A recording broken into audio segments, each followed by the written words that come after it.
Tiap hari Kamis pukul 0.30, Kang Ojol ini selalu menerima pesanan misterius. Restoran biasanya tidak menerima pesanan, tapi karena pelanggannya memberi uang tambahan, jadi mereka pun membuatkannya. Demi menghilangkan kebosanan Kang Ojol, dia pun menggambar. Kakak juga bersedia bekerja sama. Ketika Kang Ojol mengantarkan pesanannya, pelanggannya selalu mengenakan topeng, tapi dia selalu tersenyum. Dari sekarang, Kang Ojol merasa penasaran pada gadis itu. Dia pun datang ke restoran lebih awal di hari Kamis dan menunggu pesanan gadis itu.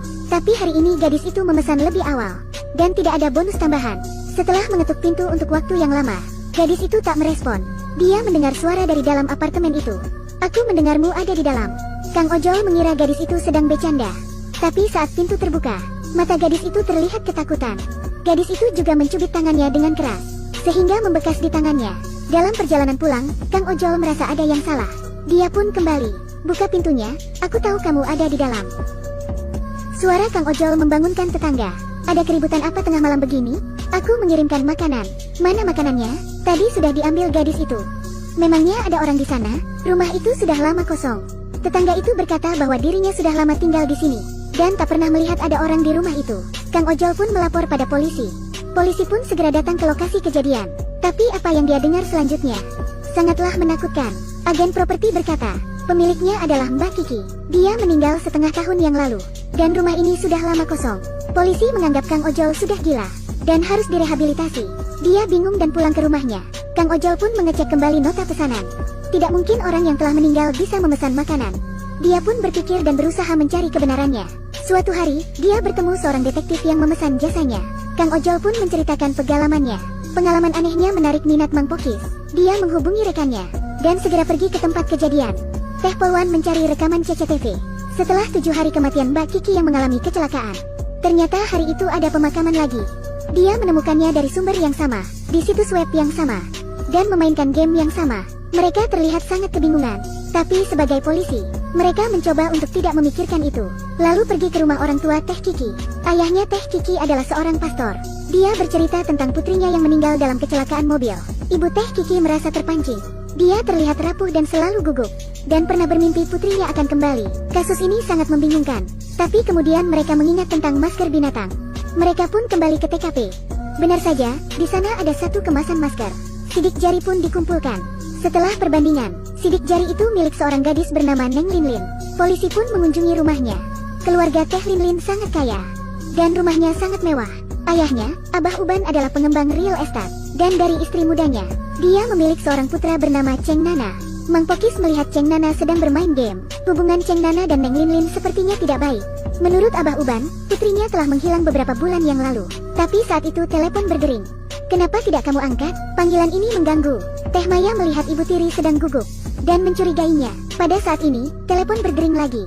Atas permintaan polisi, Abah Uban harus menjawab telepon. Ternyata itu dari penculik yang meminta uang tebusan. Faktanya, Neng Linlin diculik. Abah Uban berusaha mencari aman dengan mengumpulkan uang tebusannya.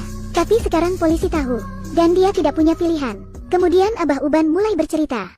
Beberapa bulan yang lalu, Neng Linlin mabuk dan tak sengaja membunuh seorang anak. Ayah dan anak itu merasa panik. Abah Uban menyogok sopir yang melihat kejadiannya. Dia juga berusaha membawa anaknya ke luar negeri. Tapi, setelah beberapa bulan berlalu, dia menerima sebuah video yang merekam kejadian kecelakaan tersebut. Pengirim berkata dirinya telah menculik Neng Linlin dan meminta tebusan sebesar 3 juta. Video ini jelas direkam dari kamera mobil. Polisi segera mencari rekaman CCTV di tempat kejadian itu. Mereka menemukan plat mobil si perekam. Mereka sangat terkejut ketika tahu pemilik mobil itu adalah Cheng Nana. Tapi mereka tidak bertindak gegabah, karena baru saja mereka melacak panggilan penculiknya. Tapi penculik itu telah mengubah suaranya. Dia juga meminta tebusan yang berbeda. Yang tadinya 3 juta, sekarang dia meminta 10 juta. Ini sangat menarik. Tidak banyak orang yang mengetahui kecelakaan ini. Hanya ada Abah Uban, istrinya, Neng Linlin, Cheng Lana, dan sopirnya. Sopir telah diabaikan dari dugaan penculikan. Mang Pokis pun bertanya-tanya, mungkinkah Cheng Nana pelakunya? Mereka pun merasa yakin ketika ibu tiri sedang menelpon. Dia tidak tahu teleponnya telah disadap. Ternyata dia dalam penculikannya. Di sisi lain, Abah Ubang membayar uang tebusan. Tapi tindakan itu segera dicegah oleh polisi. Ternyata dia adalah teman Cheng Nana. Ketika diinterogasi, Cheng Nana berkata sangat membenci Neng Linlin. Pada hari itu, dia melihat dan merekam kecelakaan saudarinya. Dia pun memanfaatkan kesempatan itu untuk mendapatkan uang. Neng Linlin diculik beberapa bulan kemudian. Cheng Nana hanya berpura-pura menjadi penculik. Dia hanya memeras ayahnya. dan ingin memberi mereka pelajaran. Dan penculik sebenarnya adalah Ibu Tiri. Dia bercerita ketika pulang dari luar negeri. Saat itu dia berkata ingin menguasai harta suaminya. Tapi ucapannya terdengar oleh Neng Linlin. Dia pun membujuk sepupunya untuk melakukan sebuah penculikan Neng Linlin. Kemudian dia meminta tebusan 10 juta. Sekarang kebenarannya terungkap. Ibu Tiri dan adik tiri Neng Linlin sama saja. Kemudian polisi segera mencari Neng Linlin. Melalui panggilan sebelumnya, peluang menangkap penculik itu cukup besar. Selain itu, dalam video yang dikirim oleh penculik, terdapat kotak makanan yang memberi banyak informasi. Jadi, secara tidak langsung, Kang Ojol telah berkontribusi dalam penangkapan penculik Neng Linlin. Kemudian, polisi segera menyergap para penculik. Neng Linlin selamat, dia pun berterima kasih pada Kang Ojol karena dia telah menjadi penyelamat Neng Linlin. Cerita telah berakhir, tapi ada masalah lain. Apa yang terjadi dengan Neng Linlin sebelumnya? Ternyata, sebelum pergi ke luar negeri, dia mengambil sebuah tas dan menemukan alamat rumah pemiliknya. Tapi pemiliknya tidak ada. Dia pun terpaksa masuk dan menunggunya. Ketika lampu dinyalakan, perabotannya telah ditutupi dengan kain putih. Karena kosong, dia pun tinggal di sana. Pemiliknya meninggalkan berbagai kode. Ada juga buku harian yang menarik. Neng Linlin terlihat sangat tertarik pada kata kode-kode itu. Dia berusaha mencari jawabannya, agar tidak dicurigai. Dia selalu memesan makanan di tengah malam. Beberapa bulan terakhir, tidak ada yang tahu keberadaannya, kecuali Kang Ojol yang mengantarkan pesanannya. Tapi, suatu hari pintu rumah itu terbuka. Dia pun segera bersembunyi.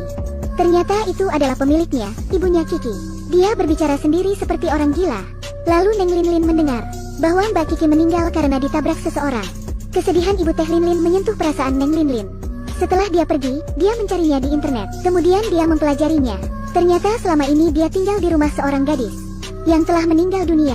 Tas yang sebelumnya dia temukan, ternyata tas itu milik Teh Kiki yang terhempas ke semak-semak, dan dia ambil beberapa hari setelah kejadian. Dia sadar bahwa dirinya telah menabrak seseorang ketika sedang mabuk. Neng Linlin pun seketika merasa bersalah. Dia pun memutuskan untuk menyerahkan diri dan membersihkan semua jejaknya sebelum pergi. Kemudian merapihkan rumah itu. Tapi dia tidak menghapus sidik jarinya. Ibu Tiri tahu jika Neng Linlin akan menyerahkan diri. Dia takut akan mendapat masalah yang akan mencemari nama baik keluarga mereka. Jadi dia meminta sepupunya untuk mencari keberadaan Neng Linlin. Neng Linlin pun diculik olehnya. Kejadian itu terjadi saat adegan Kang Ojol dicubit, dan Neng Linlin yang terlihat tergesa-gesa. Tapi pada akhirnya, dia berhasil diselamatkan oleh para polisi. Oke, film kali ini selesai ya teman-teman. Kurang dari I lebih besar dari Jalan Santai sama Mbak Ratu, kurang dari I lebih besar dari. Sampai jumpa di lain waktu. Kurang dari I lebih besar dari, kurang dari I lebih besar dari.